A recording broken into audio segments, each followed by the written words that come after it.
UPSC के कल के आंसर की देखी, बहुत वियर्ड आंसर की देने लगा है आजकल यूपीएससी। मैं ऐसा क्यों कह रही हूँ?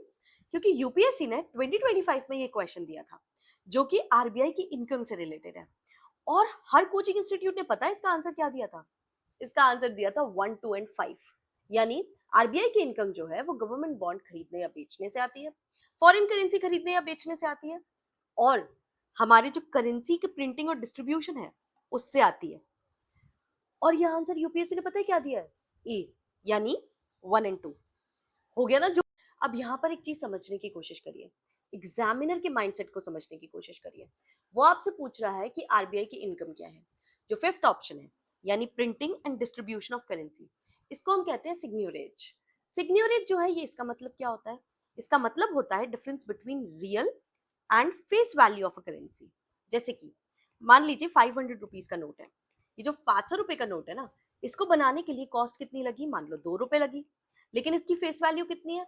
500 रुपीज है। तो ये जो बचा 498 रुपीज, ये इनकम में काउंट होता है।